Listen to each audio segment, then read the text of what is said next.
Olá, essa é a quinta aula do curso Soberania Digital. Meu nome é Fernando Horta e hoje a gente vai falar sobre cibersegurança e governança digital. Esse termo governança às vezes assusta as pessoas, mas você não tem que ficar preocupado. Governança só quer dizer o conjunto de regras, de normas, de interesses internacionais, muitas vezes, ou nacionais, que funcionam sobre determinadas coisas. Então a gente tem a governança das armas nucleares, a governança das armas químicas, a governança do petróleo, ou seja, o conjunto de regras que funcionam para aquilo. Então, quando a gente fala em governança digital, a gente está falando no conjunto de regras, no conjunto de leis que são formados para discutir essa questão digital.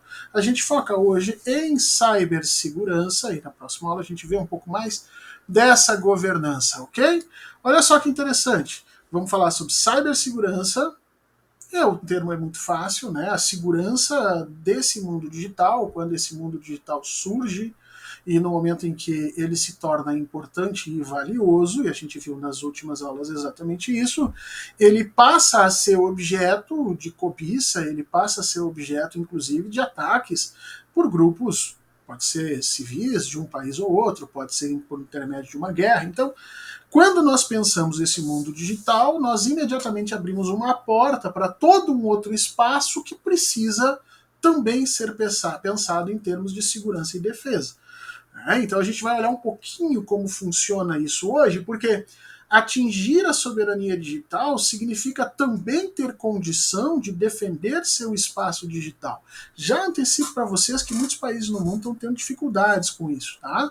Nós já vimos vários movimentos de ataques aqui. O que o pessoal mais conhece são os ataques de hackers, né? De vírus que são colocados aqui a colar, mas a coisa é bem mais profunda. Vamos falar também em cyberguerra, um cenário em que as potências entrando em guerra vão utilizar o mundo digital ou o meio digital para atacar efetivamente o seu inimigo. Né?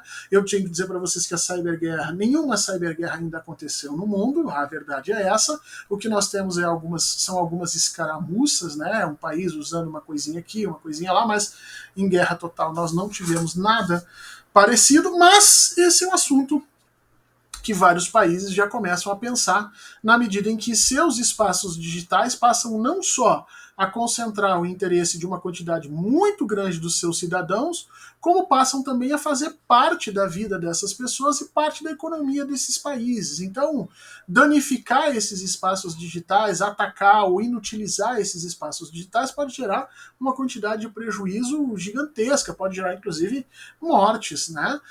Se você conseguir, por exemplo, manipular os controles de qualidade de água de uma cidade como Nova York, você pode levar aquela população a ter problemas de saúde, você pode causar um dano irrefreável. Então, os países que já estão trabalhando dentro dessa lógica digital, eles vêm crescendo o seu interesse, as suas ações em cima dessa cyberguerra. E por final, nós vamos ver, e o Brasil como é que está com isso tudo, né? Porque nós estamos aqui falando de soberania digital para o Brasil, né? Em todas as outras aulas você deve sempre pensar um pouquinho e dizer, olha, como é que a gente está frente a essas transformações. Né? E nessa nós vamos pegar a manifestação de duas pesquisadoras nesse tema, duas pessoas que trabalham com esse tema diariamente, e o que elas têm a nos dizer a respeito do Brasil nessa questão de cibersegurança, ok? Então vamos lá, o que é cibersegurança? Está ali o conceito. O conceito é bastante simples, é a proteção do ciberespaço. Se você não lembra o que é ciberespaço, volta lá na aula 1, aula 2, eu acho, e reaviva lá esse conceito de ciberespaço, tá? E aí nós temos essa cibersegurança divididos em três grandes grupos, três grandes blocos, né? Nós temos a cibersegurança privada, ou seja, a proteção das empresas, proteção dos dados, das suas informações mais sensíveis, das suas pesquisas, né? Então a gente chama isso de cibersegurança privada. Nós temos várias empresas que trabalham nisso. Você muito provavelmente na sua casa trabalha nessa perspectiva. Quando você baixa um antivírus no seu computador, você está reconhecendo que o mundo digital te oferece perigos e você está comprando um produto de uma empresa que trabalha com cibersegurança, mas voltado para a área privada, né? Assim como você tem um antivírus, essas mesmas empresas e até outras oferecem planos bem maiores e outras ferramentas de proteção para empresas que são obrigadas a ficar nas redes. Um exemplo disso são os bancos, né? Os bancos, especialmente os bancos brasileiros, tiveram que desenvolver toda uma quantidade gigantesca de tecnologias para poderem operar dentro das redes na maior parte das suas vezes. Se você for usar um banco nos Estados Unidos, por exemplo, você vai ver que a quantidade de coisas que estão já à disposição no mundo digital para eles é menor do que aqui no Brasil. O nosso sistema bancário está muito próximo, muito dentro desse mundo digital. A outra parte da segurança são a segurança pública, ou seja, a segurança dos dados dos cidadãos, a segurança dos processos e decisões públicas, né? Então eu tenho lá documentos de administração pública, eu tenho decisões judiciais, eu tenho, por exemplo, o algoritmo do STF. Já ouviram falar isso? Que é aquele programa que sorteia os ministros, né? Que vão pegar determinados casos, né? Então chega um processo, é sorteado para o fulano, para o Beltrano. Então, olha que interessante, esse algoritmo tem que ser protegido, né? As urnas eletrônicas, o algoritmo das urnas eletrônicas, ele tem que ser protegido. Então, tudo isso entra dentro dessa cibersegurança, né? Desse ramo da cibersegurança voltada para a questão pública. Obviamente que a gente tem aí a proteção da democracia, a proteção dos direitos humanos, a proteção do meio ambiente, né? Satélites que estejam monitorando o desmatamento. Todas essas questões entram dentro desse processo. A alteração desses dados importa aos estados e pode gerar prejuízo para eles, tá bom? Mas nós temos uma outra área dessa cibersegurança, que eu chamei aqui de cibersegurança estatal, mas aparece com alguns outros nomes aí, que é mais voltado para a questão direta física. Então, assim, é a proteção física de estruturas de Estado. Né? Aconteceu há pouco tempo atrás, o Irã estava desenvolvendo lá suas pesquisas para a bomba atômica, o Estado de Israel se sentiu agredido e houve um ataque direto à instalação onde estava a maior parte desse conhecimento, né? E esse ataque foi feito por meio digital, por meio de um vírus que foi inoculado lá dentro, que foi colocado lá dentro e que simplesmente destruiu grande parte desses dados. Né? Então, quando você começa a perceber que determinadas materialidades do Estado precisam ser protegidas fisicamente de ataques por meio digital, você cai exatamente nesse terceiro bloco. Né?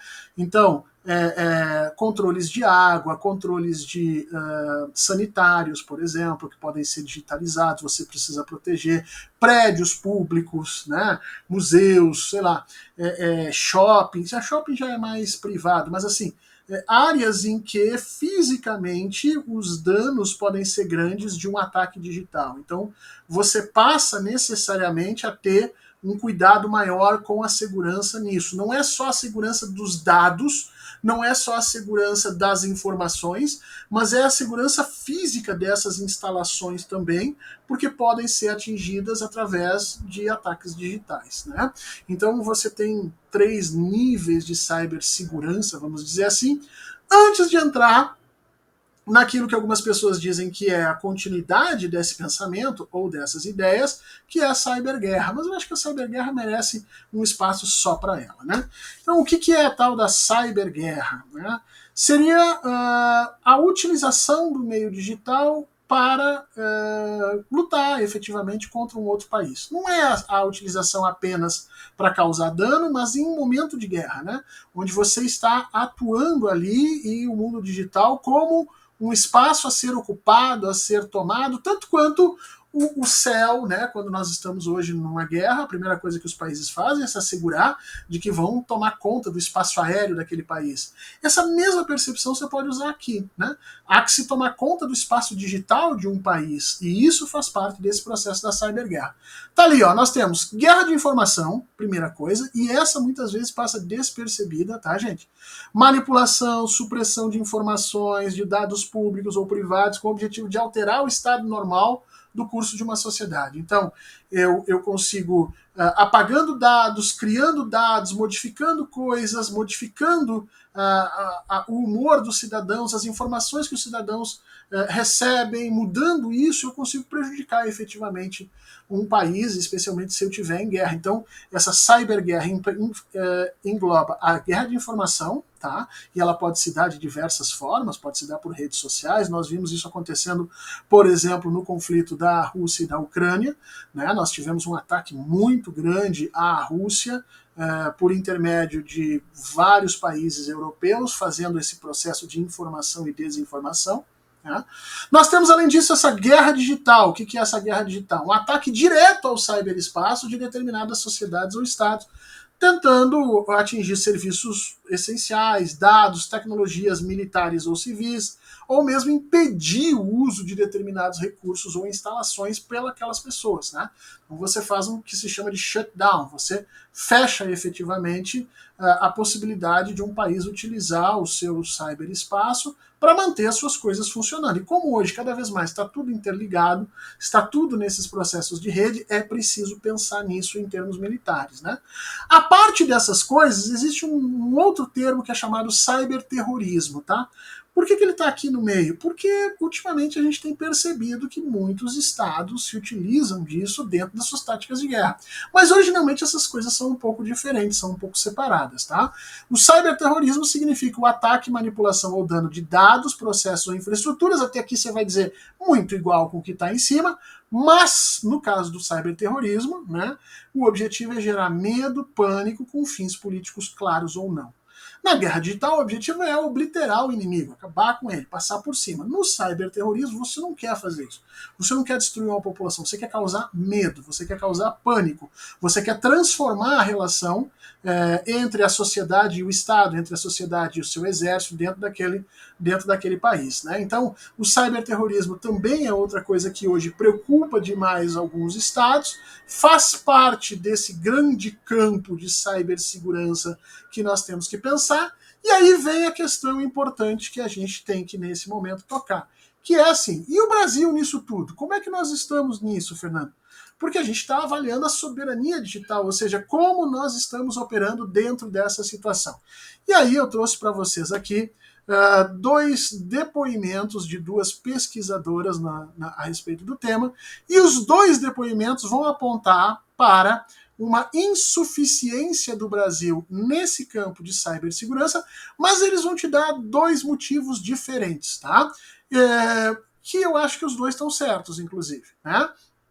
Então, no primeiro texto, que vem ali a partir da guerra cibernética, ameaças às infraestruturas críticas da defesa cibernética no Brasil, você vai ter ali as pesquisadoras dizendo o seguinte, olha, o Brasil não está em condições ainda de oferecer um processo mais robusto de segurança cibernética, vamos dizer assim, porque não há investimento efetivo suficiente disso nas relações de Estado, ou seja, isso está a cargo do Ministério da Defesa, e o Ministério da Defesa não tem se preocupado efetivamente com essas questões como deveria. E a gente viu aí nos últimos tempos sites de governo sendo invadidos e outras coisinhas que estão acontecendo por aí. Né? Então, para esse primeiro grupo de pesquisadoras, o que nós temos ali efetivamente é um descompasso entre investimento público e os resultados que nós precisamos, que é a segurança nesse ponto. Já no segundo depoimento, o segundo artigo, que vocês têm ali, inclusive, indicados depois para ler, Securitização e a Governança de Segurança Cibernética no Brasil, nesse segundo momento, o que a pesquisadora aponta é o seguinte, olha, ninguém consegue fazer, nenhum Estado consegue fazer cibersegurança sozinho, porque é muito grande esse meio, é muito grande o mundo digital, ele é composto por inúmeras questões. Né? Então, o que o restante do mundo tem feito é uma associação entre o público e o privado para oferecer essa cibersegurança. Então, empresas privadas que investem em pesquisa, desenvolvimento, atuando em conjunto com as instituições públicas para aumentar essa cibersegurança de determinados países. E o que ela vai apontar no Brasil é que há uma falha nessa relação. No Brasil, nós não conseguimos ter essa mesma engrenagem funcionando em sinergia como nós temos em outros países, ou mesmo no continente europeu.